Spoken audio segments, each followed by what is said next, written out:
नमस्ते। कभी कभी आपने सोचा है कि आप अपने कर्मों को बड़ा दोष देते हैं कि मैंने ऐसा क्या पाप कर लिया जो मुझे इस जन्म में इतना दुख भोगने पड़ रहा है, या मैंने ऐसा क्या पुण्य कर लिया कि जो मुझे इतनी खुशियाँ मिल रही हैं। पर क्या हमने कभी सोचा है कि पाप पुण्य ज़रूरी नहीं है कि इसी जन्म में हमने अर्जित किए हों, संचित किए हों। हो सकता है यह हमारे पूर्व जन्म कर्मों का फल जो हमें मिल रहा है वो हमें अभी मिल रहा है, वो चाहे खुशियाँ हो चाहे गम। हमें एक बात का ध्यान ज़रूर रखना चाहिए कि जब तक हम अपने कर्मों को दिल से महसूस नहीं करेंगे, दिल से अपना नहीं लेंगे, उन्हें एक्सेप्ट नहीं करेंगे, तब तक हमें ये सवाल परेशान करता रहेगा। इस सवाल पर हमें ज़्यादा ध्यान नहीं देना चाहिए, बल्कि अपने कर्मों को अपनाकर हमें नए कर्म कोशिश करनी चाहिए कि बुरे कर्म ना करें और अच्छे कर्मों का और भंडार अर्जित कर ले, जिससे कि हो सकता है इस जन्म में नहीं तो अगले जन्म में हमें बहुत सुख और शांति मिले। ऊपर एक छोटी सी कहानी लेकर आई हूँ। एक बार की बात है, एक बहुत ही रईस आदमी हुआ करता था। वो हमेशा हमेशा ही अच्छे कर्म करता था और हमेशा रात होकर खूब चैन की नींद सोया करता था। उसे किसी बात का डर भी नहीं था और कोई गम भी नहीं था। लेकिन एक दिन की बात है कि वो चाह कर भी सो नहीं पाया।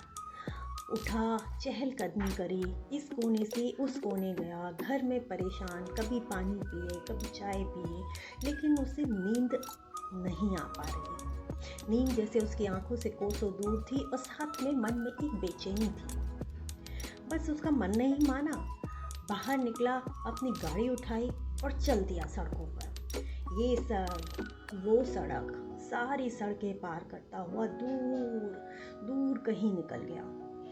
शहर के बाहर पहुंच गया। वहां पर दूर से उसे एक छोटे से मंदिर की घंटी सुनाई दी। उसने अपनी गाड़ी उस दिशा में करी और उस मंदिर में पहुंच गया। वहां पहुंचते ही जैसे उसे असीम शांति मिली हो, वो जाकर मंदिर में अंदर भगवान के सामने बैठ गया। वो वहां बैठा था, भगवान को याद कर रहा था और बड़ी शांति महसूस कर रहा था कि इतने में उसकी नज़र एक खंबे के पीछे बैठे एक सुबकते हुए आदमी पर पड़ी। उसे अचंभा हुआ कि इतनी रात गए वो यहाँ क्या कर रहा है। तो वे बस एक सहृदय कोमल दिल वाला इंसान उस आदमी के पास गया और उससे पूछने लगा कि भाई क्या हुआ, क्यों परेशान हो।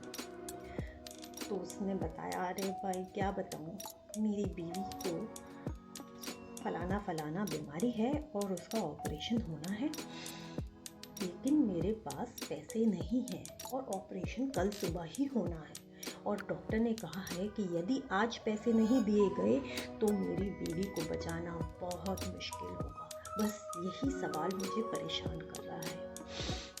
उस आदमी ने कहा, बस इतनी सी बात, इसमें इतना परेशान क्यों हो।